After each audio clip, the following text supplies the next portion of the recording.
man ang mangyari, no? Kung magkatotoo man ang love team na yan. Kalinga Prab nangako na kung magiging si Edo at saka si Viancy ay hindi ito mapapasama. No? Ayan.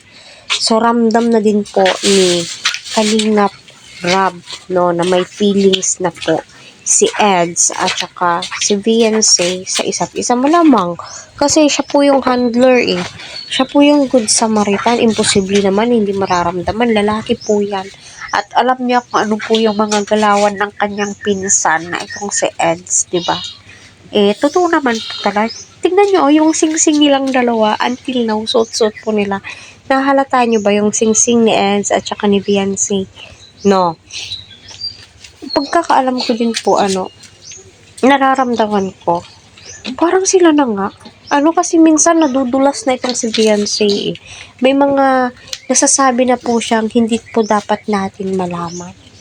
No? Bakit si Kalinga Prab nasasabi niya yung mga terms na mga ganun, na kung magiging si Edu at saka si Viancy balang araw, ay nangangako siyang hindi po masasaktan itong si Viancy.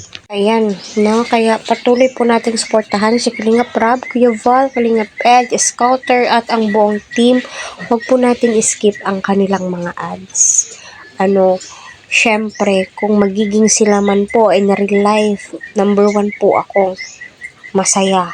Kung kapwa ko po reactor, siguro magpupunta ng daet para makipag-celebrate kasi once na magiging sila, may celebration po yan. Hindi po papayag yung mga sponsors na hindi isi-celebrate yung pagiging officially Edsy Azula.